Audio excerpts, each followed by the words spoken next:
大家都很担心你。对不起，朱哥哥，我错了。别说了，听我的话，赶紧回去吧。我答应你，如果我光复大明成功了，我不杀康熙。至于到那个时候，你还愿不愿意嫁给我，都听凭你的本心，我绝不勉强你。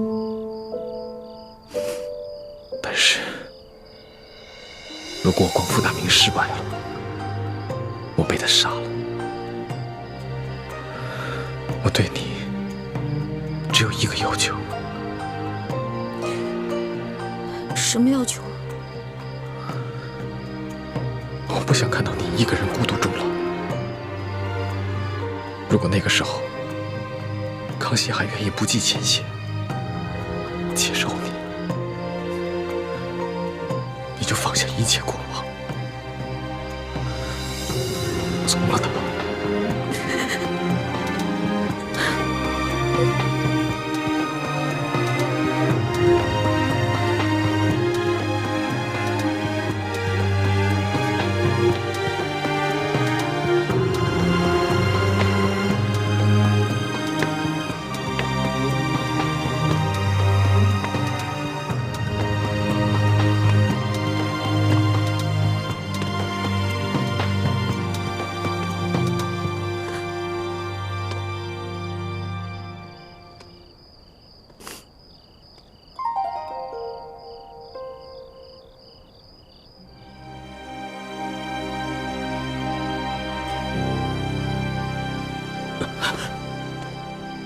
老大，我们还活着吗？还是都死了？俗话说得好啊，好人命不长，坏人活千年。你怎么可能那么容易死啊？我有点晕，你先让我躺一会儿。起开，别再装了啊！不是，哎，老大，谁救了我们呀？谁救了你？当然是老大我了。不可能吧？那个黑衣人的武功，你根本就比不上。我在他手底下，最多也就过3招，你最多10招了。不能智取啊！我打不过他，我想招啊，我聪明啊，我在我手上抹毒，我跟他过招的时候，把毒药趁机抹在他手上，结果他就中毒了。所以啊，他为了换取解药，就把我们2个放了。现在指不定在哪个地方运功排毒呢。要这么说的话，我就信了。论你这旁门外道，我老大绝对是天下第一。老大，你又救了我一回，你要怎么感谢你啊？别缠着我就行，我就谢天谢地了。你还没玩够啊？老大，我知道你是觉得我听信了宫里的谣言，所以才生我的气，是不是？我保证，我以后再也不听信谣言了。真的？真的，我不仅是你的龙小弟，我还是真龙天子，金口玉言的。那我也不想再回到那个大鸟笼子里了。你不回是吧？你不回，别怪我赖账啊。赖什么账啊？在山西的时候，我可是欠了你一大笔账。我的利息可高了，你还得起吗？老大，你可不要趁火打劫啊！趁火打劫？全天下哪有你这个皇上厉害？大明内乱，你们大清趁机占领了大明的整个江山，老百姓刚刚经历了战乱，想过上几天好日子，可你们呢？朝中权贵搞起了圈地，各地的官吏设置了各种关卡，变相的收取各种赋税，你们这才叫做趁火打劫，一本万利的勾当呢！我怎么了？我说错了吗？我说的都是实话。龙小弟，其实这就是我要的利息。你要记得曾经答应过我的那些话：消除贵族特权，割除积弊，整顿吏治，让全天下的老百姓过上好日子。好，我答应你，这个利息我一定还。你就不想监督着我把这笔账给还了？皇上果然是天底下最无赖的人。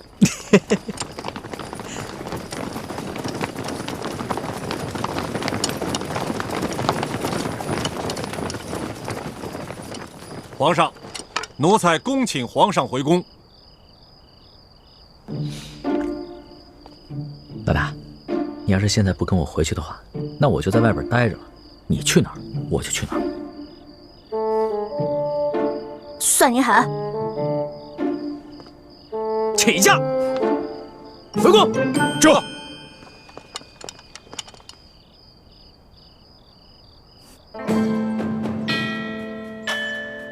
皇上回宫了。回太皇太后，皇上啊是昨儿夜里回来的。哦，你这个李大总管的差事当的是越发的好了。太皇太后，不知奴才做错了什么事，还请太皇太后明示。如今这皇上迷着李易欢迷成这个样子，你竟是守口如瓶，一字不吭啊！太皇太后恕罪，皇上其实早就知道奴才是太皇太后派在他身边的眼线，所以有很多事情都不让奴才知道。你用不着拿皇上来当挡箭牌。其实呢，哀家早就告诉过你，皇上的大小事情你要第一时间禀告哀家。可是你是怎么做的啊？你这眼里头还有我这太皇太后吗？太皇太后息怒，您可是冤枉死奴才了。奴才没有办好差事，任凭太皇太后责罚。可是奴才对太皇太后那是一片忠心呐。行了，起来吧。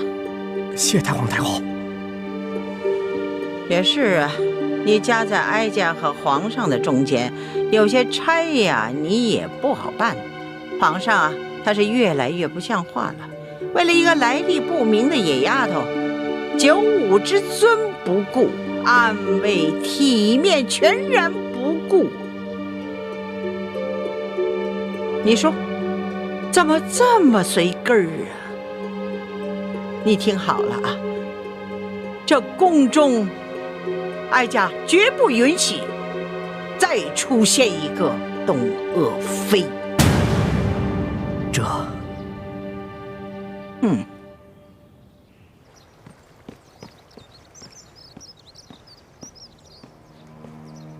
奴才索额图，给皇后请安。听说昨晚紫禁城所有的宫门大开，皇上大摇大摆的接着出走的李易欢回宫了。皇上就是要这样大张旗鼓地告诉我们，他相信李易欢，宠着李易欢，然后让我们所有人都闭嘴。哼！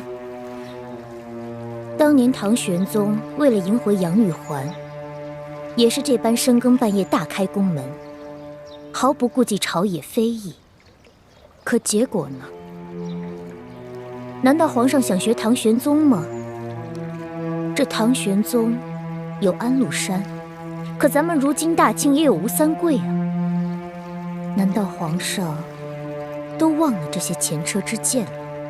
皇上本来少年英明，可是竟然被李易欢这个丫头迷得失去了本性。都怪我当初考虑不周啊！本来以为他可以帮助我斗倒鳌拜，所以帮着这丫头讨好皇上，没想到现在是养虎为患了。提到鳌拜，本宫倒突然想起了，他的疯病可有好转？没有，我昨天刚去探视过他，还是疯疯癫癫的老样子，连我都不认识了。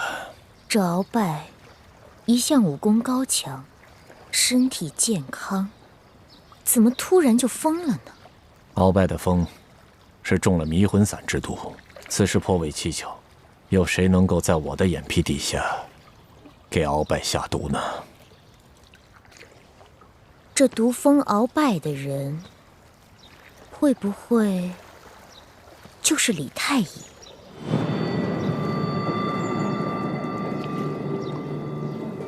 我也一直有此怀疑，只是苦无证据，所以现在也不敢声张。我派了最得力的人去追查他和李易欢的真实来历。可是现在还没有什么眉目。这鳌拜已经被皇上圈禁了大半年了，他的党羽也被皇上清除的差不多了。所以，就算是他现在清醒过来，对我们赫舍里氏一族也形成不了什么威胁了。所以，我现在敬访良医，尽快的把鳌拜治清醒过来。如此甚好。若鳌拜能够早日清醒，也能早日交出这明珠谷的奸细，我们也能早些证实这李氏兄妹的奸细身份。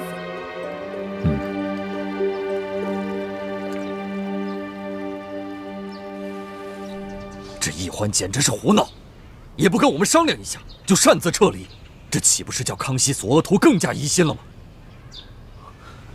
义父，其实易欢此次离宫出走，事先和我商量过的。他是想刺激康熙，让康熙不要怀疑他，相信他。如今康熙好不容易把他找回去，越发珍惜他了。易欢的良苦用心，总算是没有白费。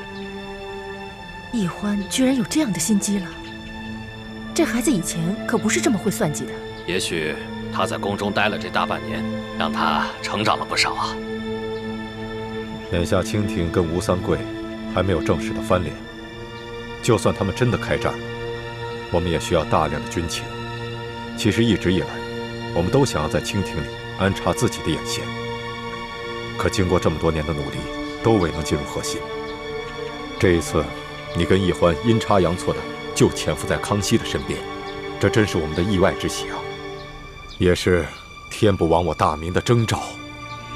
所以你们必须要排除万难，继续潜伏在紫禁城内。我明白，我定会忍辱负重完成任务，不负各位师长所望。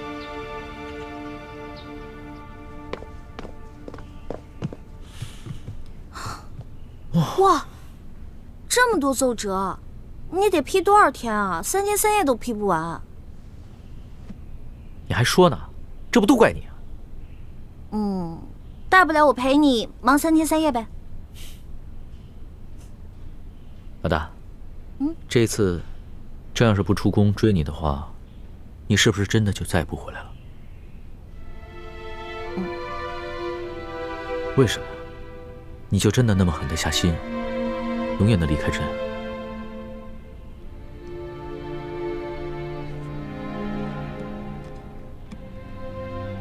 老大，你从前都是古灵精怪、叽叽喳喳的，突然之间变得这么心事重重、沉默寡言，说实话，朕的心里有些不安了。龙小弟啊，我刚开始认识你的时候，我就冒充你的老大，我喜欢保护你，真心想保护你。到后来我知道你是皇帝，知道你居然是全天下最有权势的人，而你呢，也继续任由我当你的老大。现在想一想，还真的有点可笑，不自量力呢。谁说你不自量力了？谁说你可笑了？就是因为别人一直都在想应不应该爱朕，应不应该保护朕，应不应该讨好朕。可是你呢？你从来都没有想过应不应该，你就是本能的对朕好，本能的爱护朕，所以你特别珍贵，你特别值得朕珍惜。我刚开始进皇宫是因为对皇宫好奇，我想进来看看是什么样子。到后来呢，我慢慢习惯你给我的一切，我想陪着你。可是后来渐渐的，我对皇宫有了恐惧，我想逃离，我害怕。而且，就算你总说你心里很珍惜我，你喜欢我，可是我时常能感觉到你的心在动摇。你每一次动摇，都让我特别害怕，就更想逃离了。你看看，你又在倒打一耙。朕什么时候动摇过？明明是你一直在拒绝朕，一直对朕若即若离。老大，你的那些心思，朕都明白。你放心吧，朕一定不会禁锢你，朕会尽可能的给你最大的自由，朕一定不会伤害你，朕会尽最大的努力去保护你。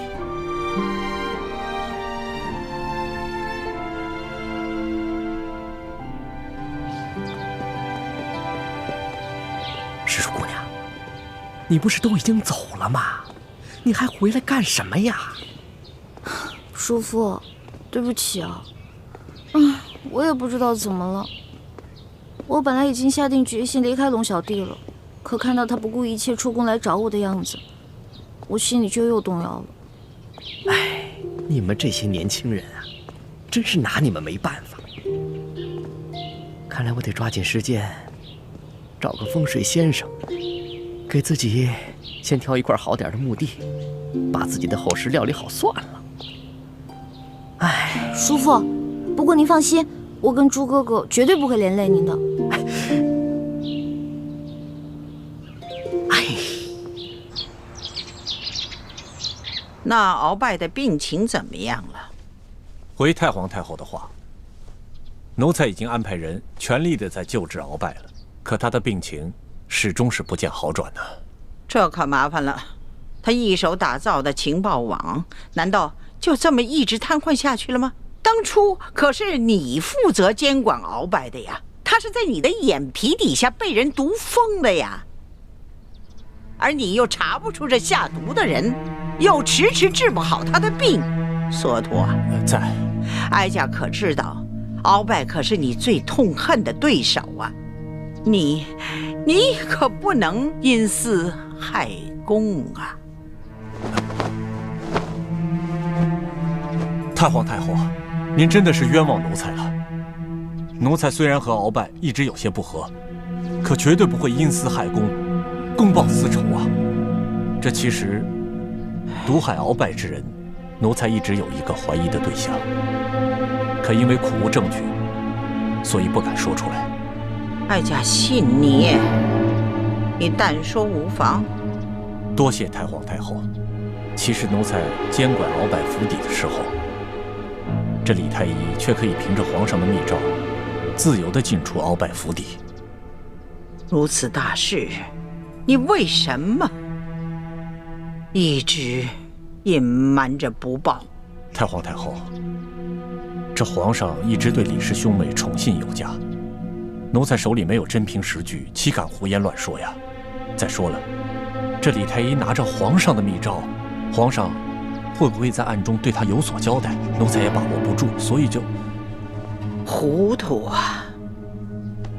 皇上即使是有此念头，也是在鳌拜交出情报网之后啊，他岂能如此沉不住气呀？对，是奴才一时糊涂了。传言说李氏兄妹是反清联盟的奸细，鳌拜要是真的是被李太医毒疯的，那他兄妹二人的身份就更可疑了。索陀，奴才在。你一定要继续的想办法，全力的医治好鳌拜。奴才谨遵太皇太后懿旨。起来吧。这。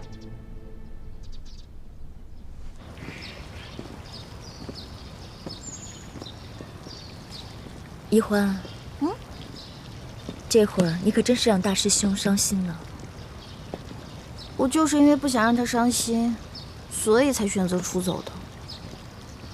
傻妹妹，你要说我嘛，已经了无牵挂，倒是可以一走了之。是我自愿继续留在宫里协助大师兄，而你，就算大师兄肯放手，你爹和诸位师长，他们能放手吗？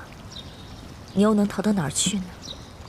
雪姐姐，别老提这些让我心烦的事儿了。啊，我想明白了，反正我也改变不了什么。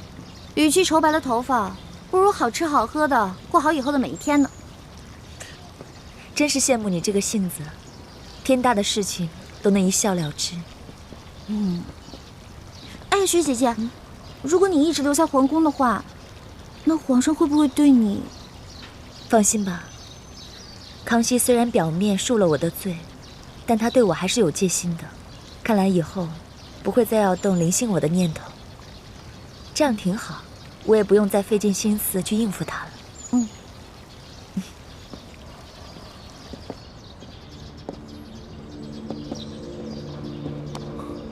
环佩，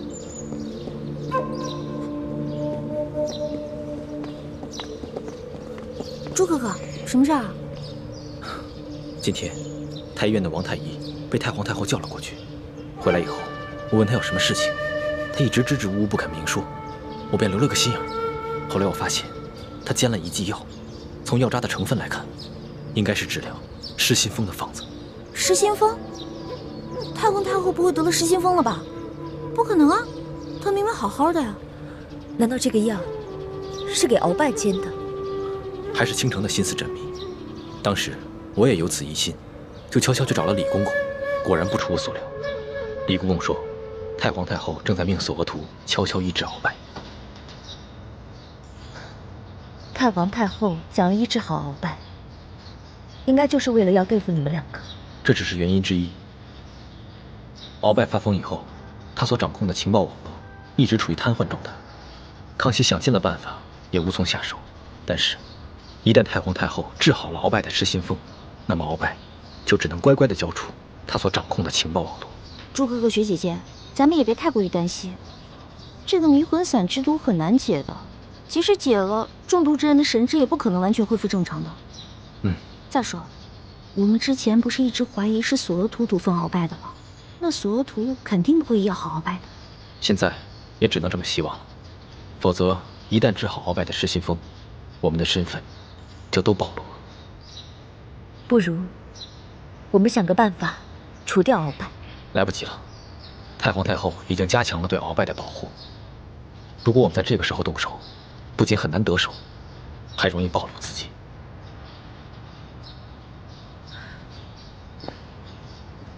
眼下之计，也只有依靠李公公，让他盯着太皇太后和索额图那边的动静，一旦发现情形不对，咱们马上撤离。现在也只能这么应付了。环梅，我有点后悔了，我不该劝你回来的。我这不是担心你跟学姐姐吗？我肯定会回来的。你真的只担心我们吗？只怕你是放不下另外一个人吧。大师兄，小师妹一定是担心我们两个的。眼下形势很复杂，我们应该放下一切杂念，一切以大业为重啊。此处不宜久留，我们还是分开吧。走。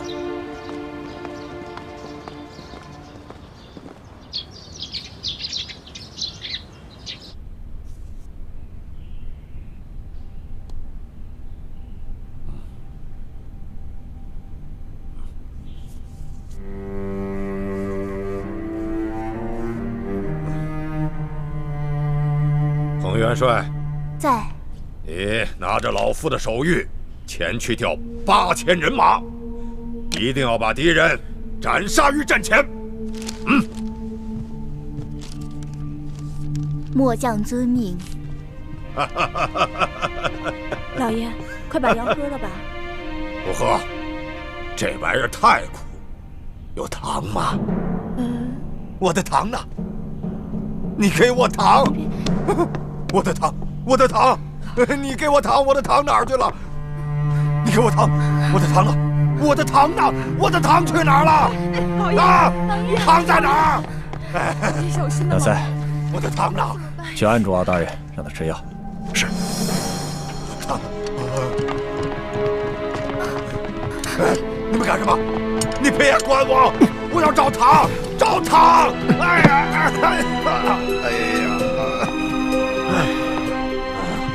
我的糖！把药给我。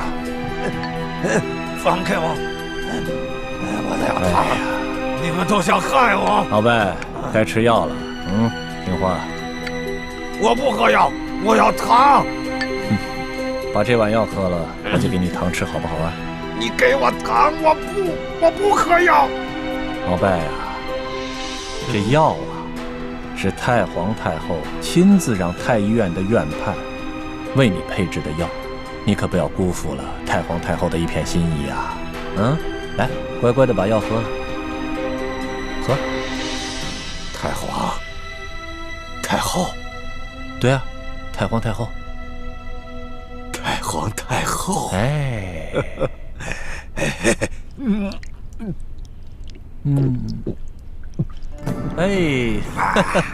不错啊，姨父，看来治疗这段时间还是略有起色呀。希望如此吧。好了，把它放了。这，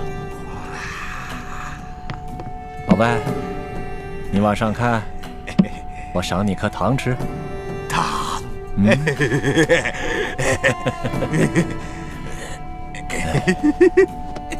鳌拜，虽然你是我赫舍李氏一族的大敌，我的糖，现在看到你这么疯疯癫癫的，我还真有点于心不忍。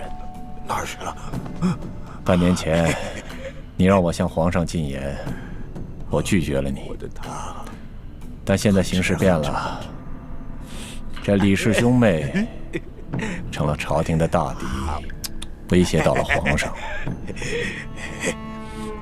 看来我不得不放弃前嫌，全力救治你了。我可不想真的成为大清的罪人呐！太皇太后，太皇太后，太后太后，太后，太皇太后，经过最近一段时间的治疗，这鳌拜的病情虽未痊愈，但已经渐渐的好转了啊。虽然他现在还是有点胡言乱语，可是今天我提到太皇太后对他的病情关心，他竟然有了些反应啊！嘴里不停地念叨着“太皇太后，太皇太后”。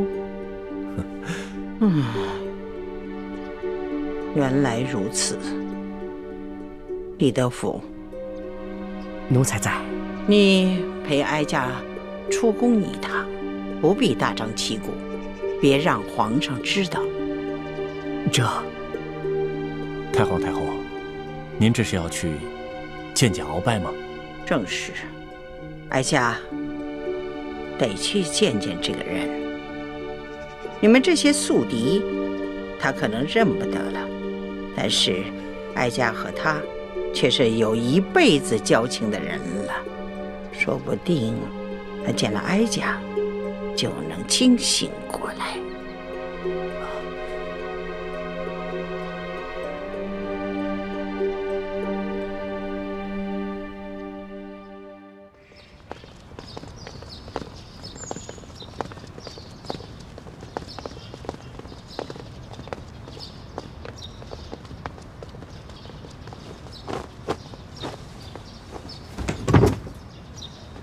奴才索额图给太皇太后请安了。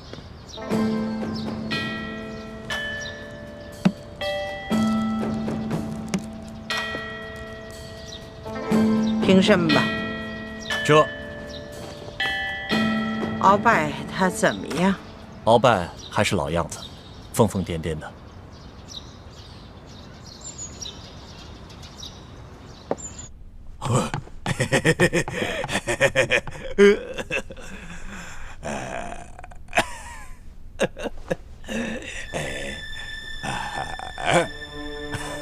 太皇太后，您稍坐，我过去叫叫他。鳌拜，别胡闹了，太皇太后来看你了。贝喽。看来这鳌拜还真疯了，连哀家都不认得了。是啊，太皇太后，他现在不光疯了，连药都不吃了。李德福啊，你服侍他，让他把这碗药喝下去。这。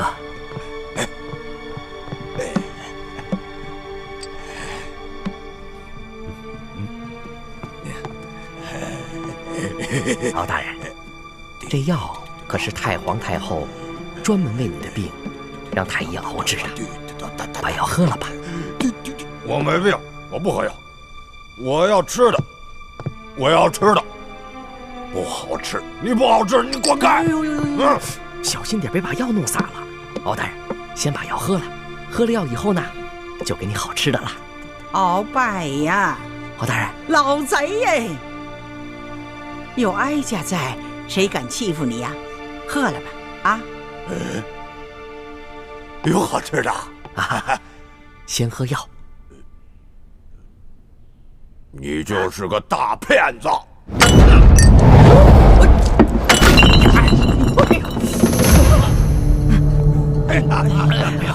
哎呀，大骗子！这要不要紧呢？太皇太后，不要紧不要紧，没事没事。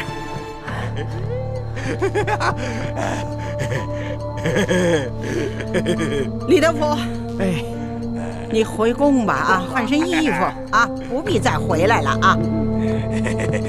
哀家今天就是来看鳌拜的，此事啊可不能跟别人说啊，记住了。奴才谨遵太皇太后懿旨。去吧，去吧。那奴才就先告退了。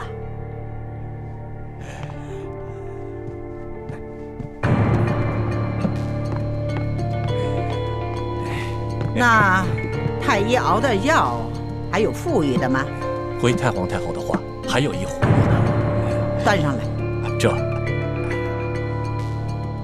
把药拿过来。这，嘿嘿嘿。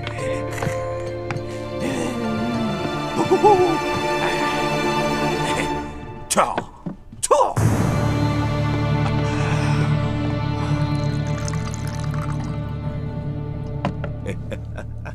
哀家还不信了呢。这回啊，是哀家亲自慰慰你啊！你得啊给个面子啊！太皇太后啊，您可注意安全，他可疯得很。我不怕他。鳌拜，你玩的挺好啊！这次啊是哀家亲自为你，知道吗？啊，你听好了啊，这里的药材啊都是域外进贡的，知道吗？平日里啊，皇上和哀家御用的都是稀奇宝贵的东西啊，没事儿你就把它喝下去啊！来，哀家慰慰你啊！哎，喝了这个药你就会好了。来，张嘴喽！哎，喝了不？哎呦，哎，正好，再来一口，来，来，来，哎，再来一口，张，哎哎张，哎，你额娘都没对你这样过。来把这一樽喝了。来，太皇太后如此的垂怜罪臣，罪臣后悔莫及呀！太皇太后，这鳌拜怎么突然正常了？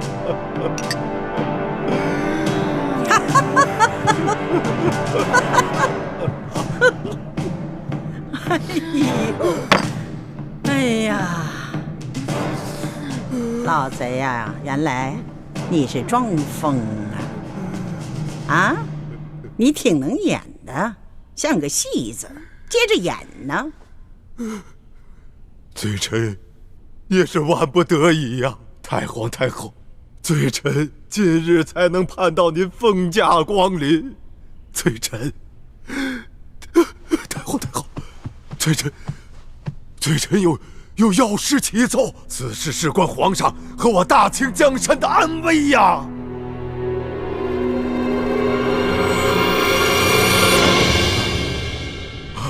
什么？太皇太后去见了鳌拜？索额图向太皇太后禀报说，鳌拜的病已经有起色，他已经能够记起太皇太后了。于是太皇太后就决定去探望鳌拜，不过他没有大张旗鼓。他只是带了我、索额图、纳赛，还有2个嬷嬷。太皇太后见到鳌拜，可有什么发现？太皇太后见到鳌拜，让我给他喂药。鳌拜突然间一碗药，哗，泼了我一身一脸。然后太皇太后就让我回去换衣服。后面发生什么事情，我就不知道了。鳌拜拿药泼了你一身啊！鳌拜拿药泼了你一身。如果他只是疯病发作，倒也罢了；可如果他是故意而为，那这件事情可就大大不妙了啊！那就是说明，鳌拜的疯病很有可能已经好了，他是在继续装疯，故意支开你，是要向太皇太后单独密奏。我有一种不祥的预感啊！说不定我们都被鳌拜给骗了，他其实根本就没有疯。当初我们始终查不到究竟是谁下的毒，其实我们忽略了一个可能性，很可能是鳌拜自己下的，而且分量很轻，又事先安排了身边的亲信，在事后给他服下解药。他自己则继续装疯，瞒过了我们所有人。那，你这么一说，我好像也有点怀疑了。那鳌拜既然能够制出大补丸之毒，这说明他对毒药是有一定了解的。那他泼了我一脸一身，这显然就是故意的。如果真是这样，那我们的身份岂不是都会暴露了？哎呦，这可怎么办呢？我说吧，让你们早点撤离，你们就是不听啊！特别是这个易欢，明明人已经走了，还回来干什么呀？叔父先别着急，事到如今，我们也只能随机应变了。在没有确定鳌拜是不是真的装疯之前，我们要预见到所有可能出现的情况，想好相应的对策。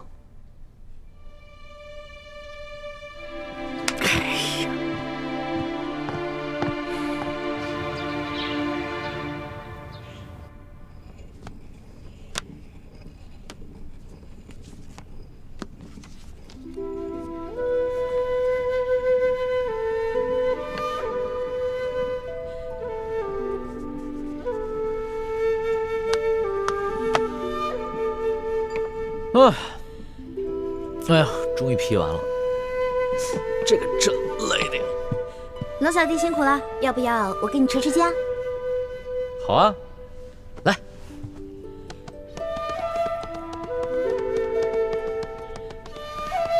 老大，谢谢你啊，谢谢你肯跟朕回来，这样的感觉真的是太好了。朕希望这样的日子永远能持续下去。龙小弟，我不敢去想什么永远，我只能珍惜我们在一起的每一天。哎，对了，老大，上次你在万花楼里跳的那个剑舞，好美啊！你能不能给朕再跳一个？其实啊，那根本不是舞蹈，是一套剑法，我给它改编成舞蹈了。而且，即使作为剑法，也得2个人一起来使，这样才能发挥它最大的威力。哦，所以龙小弟，与其我舞给你看，不如我们2个一起舞啊！我教你，这样不是更好？好啊，老大，你要是肯教朕的话，那当然是最好的。哎，只不过就怕自己太笨，被老大笑话了。笨没关系啊，你的学费多给我1倍就好了。哎，老大，你这贪财贪吃的本性，朕看这辈子是真改不了了。太皇太后驾到！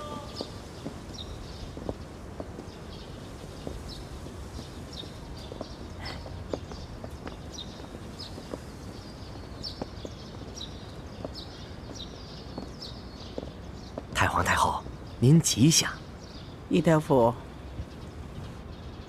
哎呀，这老贼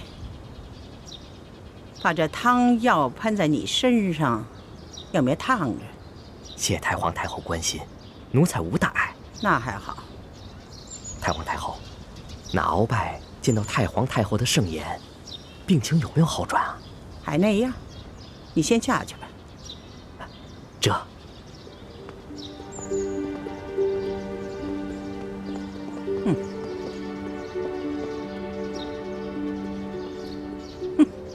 他忘了哀家是谁，是太皇太后，就是铁嘴钢牙，也能撬开他的嘴。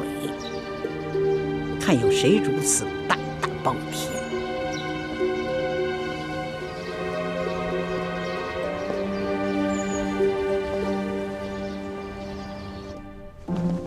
转个身，再打个花，对，刺出去，对，转身，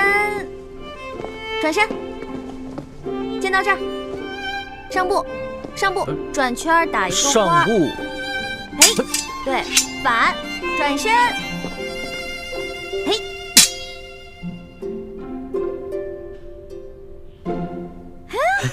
不错，龙小弟，一点就通，练武奇才啊你！还是老大教导有方嘛。皇上，太皇太后请您过去一见。哎，肯定是因为你这次出宫的事情。啊，好了，别担心了，朕一定会保护你的。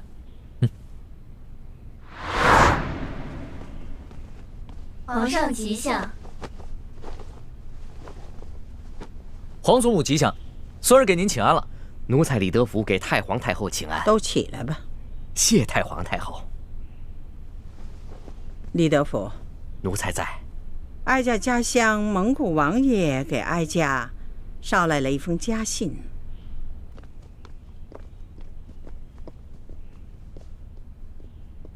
看来皇祖母不是要拉着孙儿聊家常，是有重要的事情要跟孙儿谈吧？是啊，哀家要告诉皇上的是关乎大清朝的国祚，你可要冷静地对待。你还认得这个吗？当然认得。据说崇祯皇帝预感乾明气数已尽，把所有国库里的宝物全都藏了起来，排名各行各业的能人异士潜伏在全国各地，打造了3个秘密基地，以备将来反抗清廷时之用。为了让后人找到这个宝藏，他命能工巧匠打造了这个铜匣，还将藏宝图和潜伏在全国各地奸细的名单放在这个铜匣之中。若要打开这个铜匣，必须同时集齐3把金钥匙。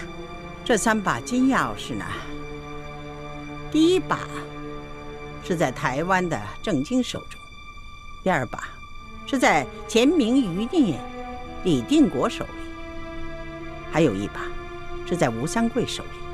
你想拿到它，可不是一件容易的事。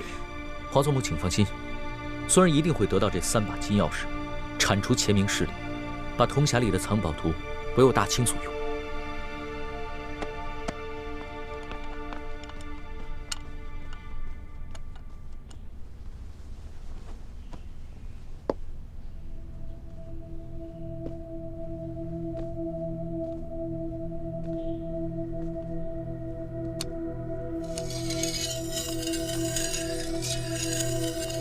这是你皇爷爷用过的宝剑，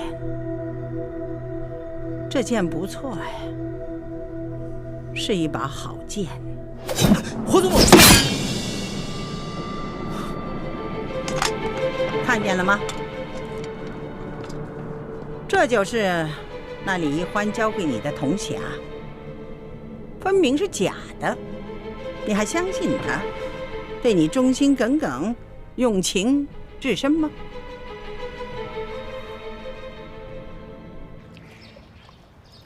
真没想到，鳌拜这个老狐狸，居然能够如此的隐忍。那他有没有在太皇太后面前说你的不是？没有。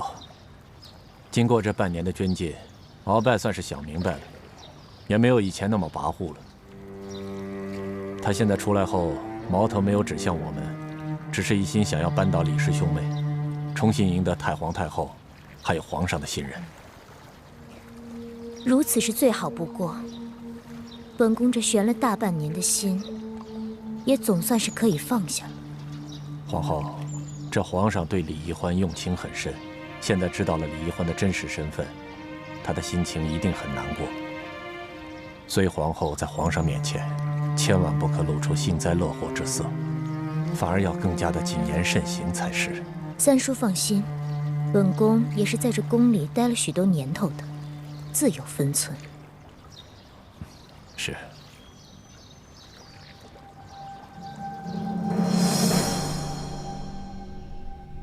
皇祖母，可能这期间另有隐情，也许易欢他自己也不知情。从鳌拜府里拿到这个铜匣的时候，它本身就是个假的呀。皇上啊，你现在长大了，也亲政了，大权在握了。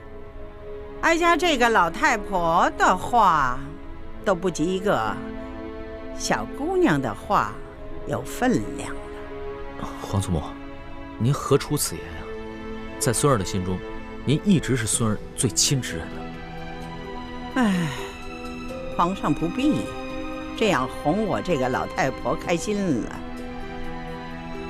你是大清的帝王，你既然不顾你自身的安危，国事不理，竟然擅自出宫，去追寻一个来历不明的小丫头。你说，你把大清朝的千万子民置于何处？你把咱们老祖宗努尔哈赤建立的大清朝置于何处？皇祖母息怒，孙儿知错了。皇祖母，孙儿也是凡人，也有七情六欲。孙儿自8岁登基，一直从未有过寻常孩童该有的乐趣。孙儿自亲政以后，更是日日忙于国事，不敢稍有懈怠。有时候，孙儿真的觉得很累，所以稍有任性，也是略作放松，还请皇祖母体谅。哀家能够体谅你，你能够体谅哀家吗？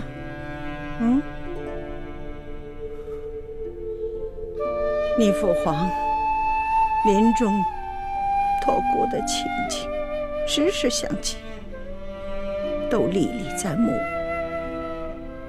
唉，母子一场啊，生离死别呀，那种痛苦，哀家是无人可说，无处可诉。因为哀家那时候竟没有时间去悲哀，去哭泣，只有想着急于把你扶上龙椅，保护好你。皇祖母，不能让祖宗留下来的大清朝让旁人占据。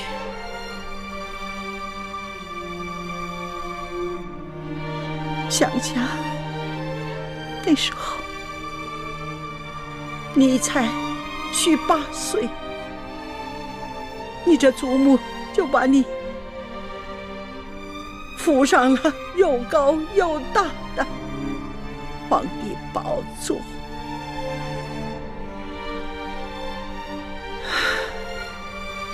把这千军万军的重担压在你那么小小的肩上。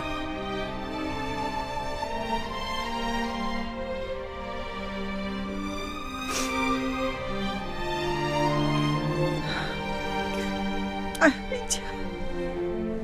想想这些就心痛啊。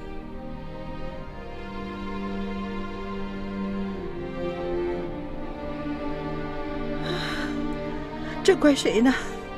怪你的皇爷爷迷恋上了海兰珠，还是怪你那父皇迷恋上了董鄂妃？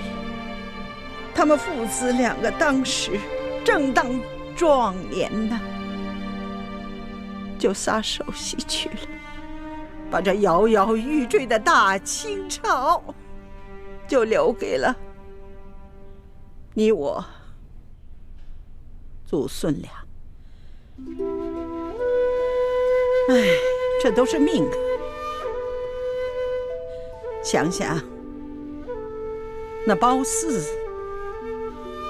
至于周幽王，那西施至于吴王，那赵飞燕又至于汉成帝，梁玉环呢，又至于唐玄宗。这历史上为了女色而误了国的帝王还少吗？皇祖母，孙儿，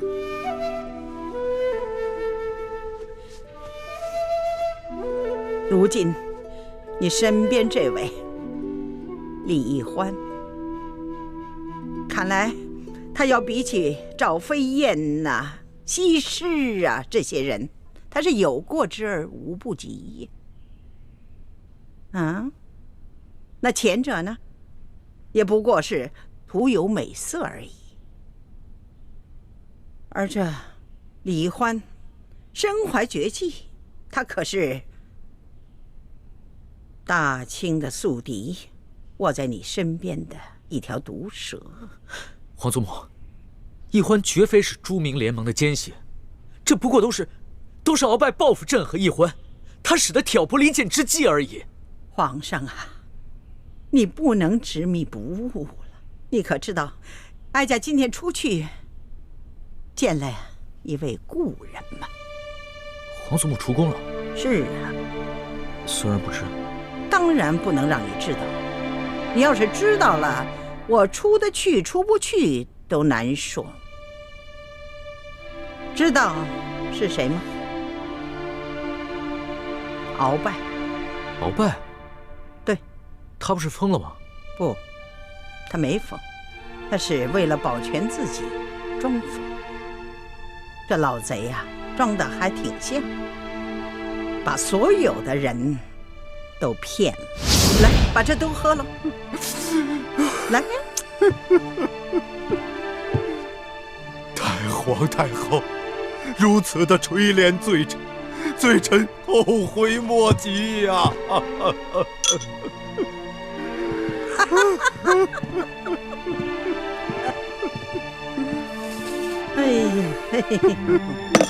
哎呀，老贼呀，原来你是装疯啊！太后太后，罪臣有要事启奏，此事事关皇上和我大清江山的安危呀！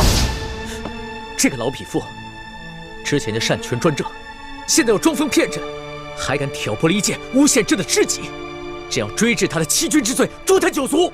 哎呀，你是皇上，皇上嘛，就只有臣子，何有知己呀？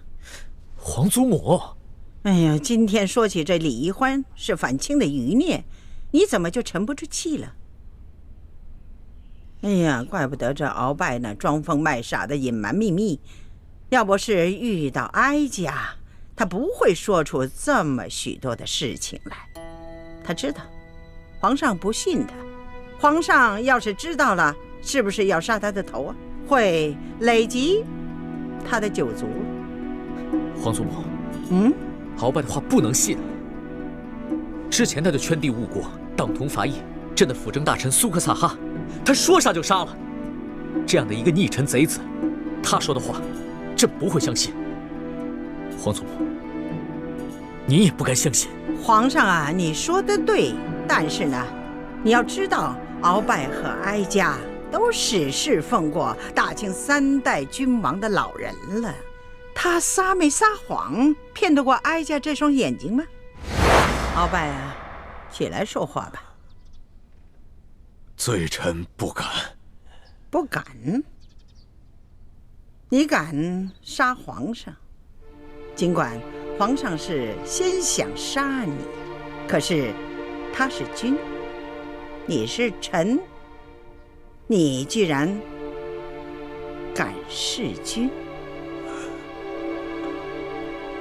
那是罪臣是猪油蒙了心呐，请太皇太后恕罪。好了，这本老账呢就翻过去了，还是坐下来说话吧。谢太皇太后。坐下吧。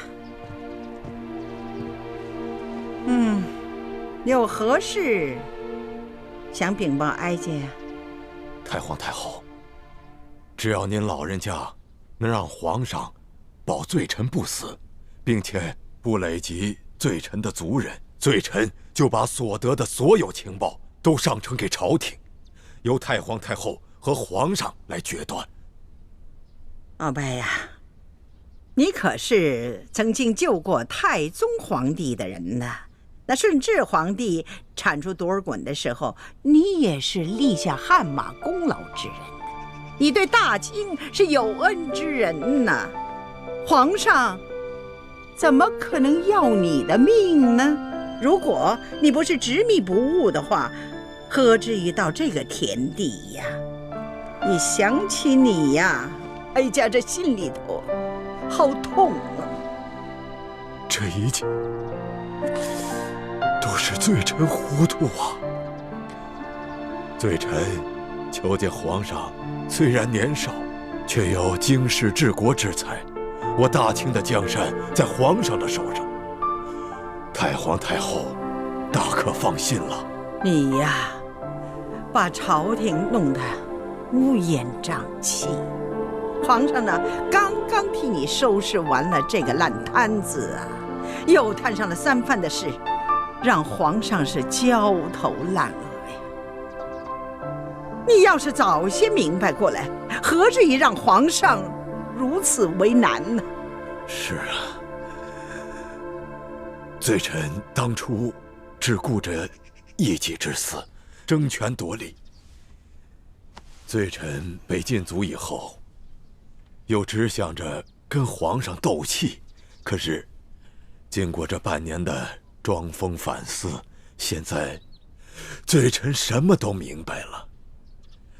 罪臣不愿做大清的罪人，这个责任我担待不起呀。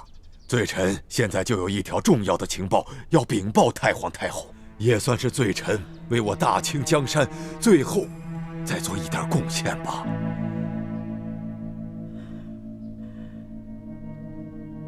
你说吧。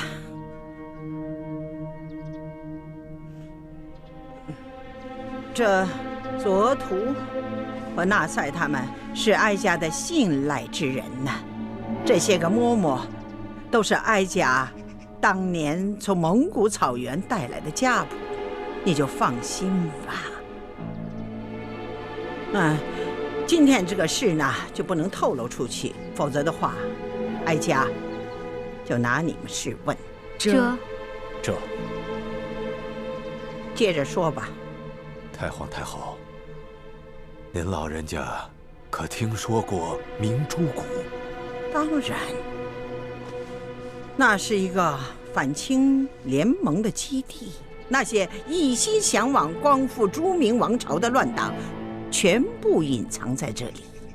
多年前，罪臣就让眼线潜入明珠谷，以便能够掌握明珠谷的动向。当时，罪臣只是为了和索尼、苏克萨哈等人争权夺利，一直将所得到的密报都隐匿不报，希望着有一天能够独揽大权，再建大功。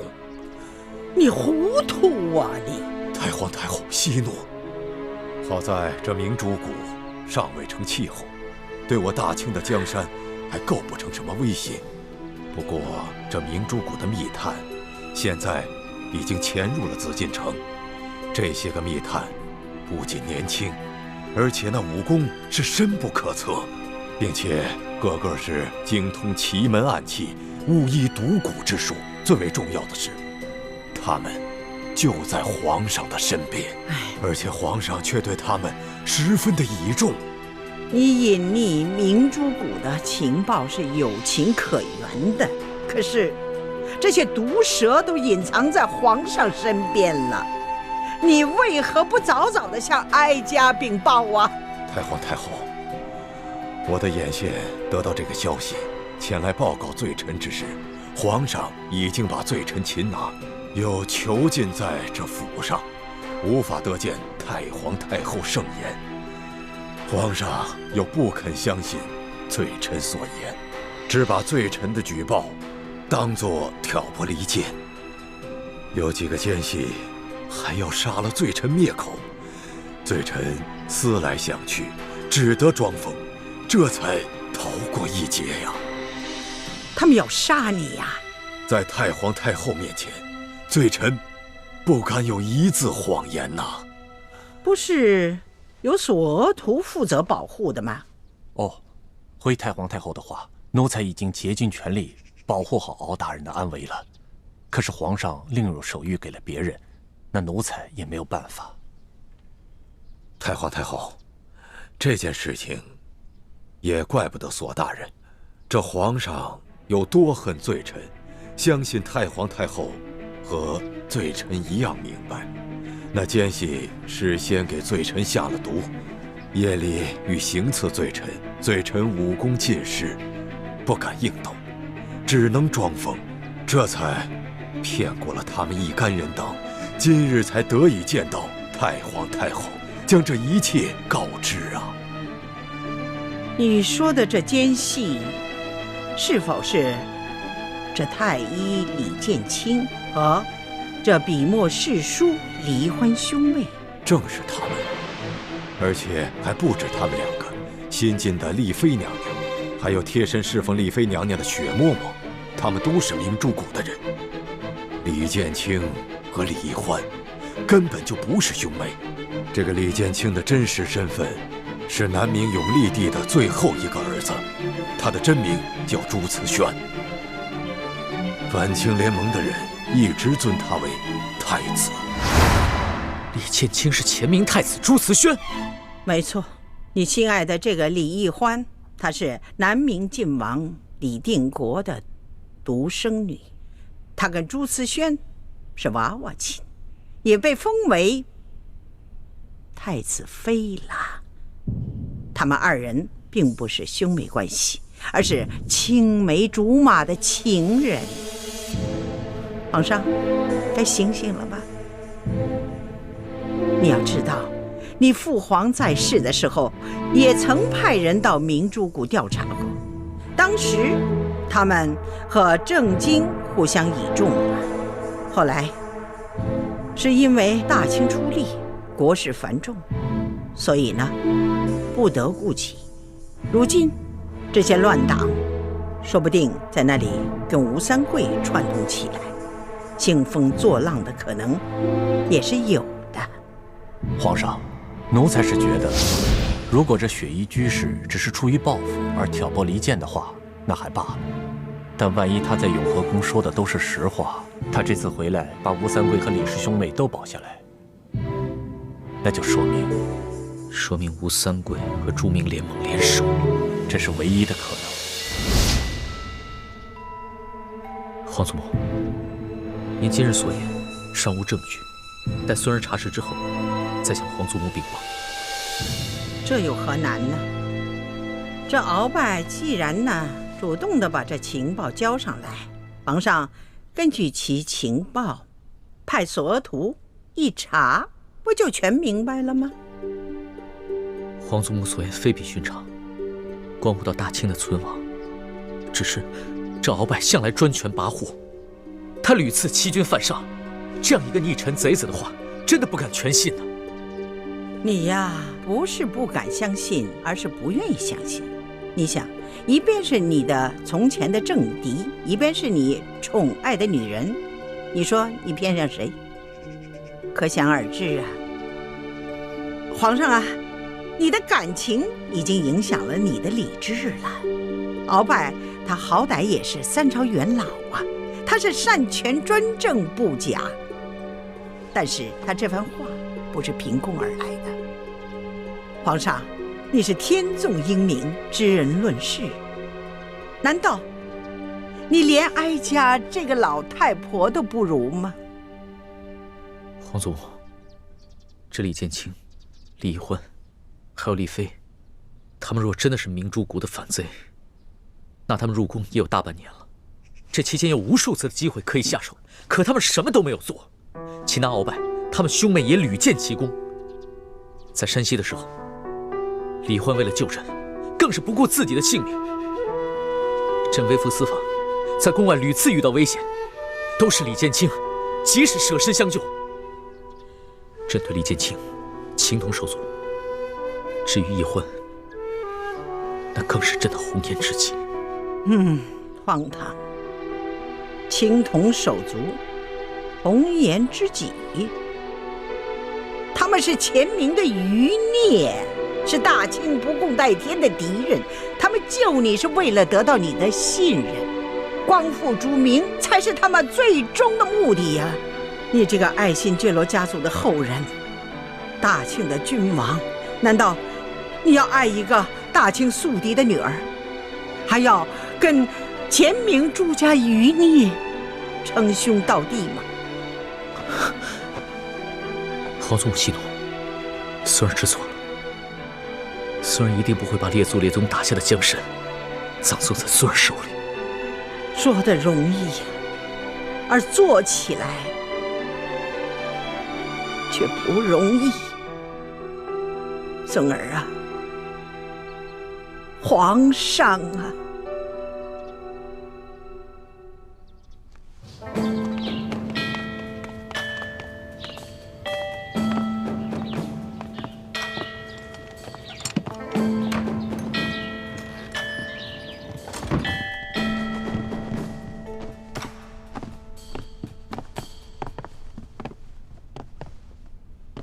罪臣向皇上请安。皇上吉祥。凭什么？谢皇上。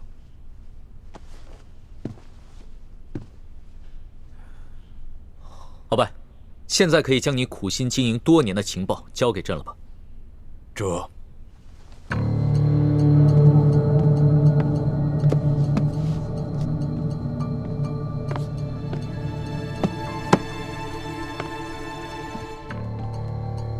皇上，罪臣已将多年的情报整理成册，全都在这儿了。啊，还有，罪臣这些年来安插在各处的眼线探子的联络方式，罪臣也会一一交给皇上。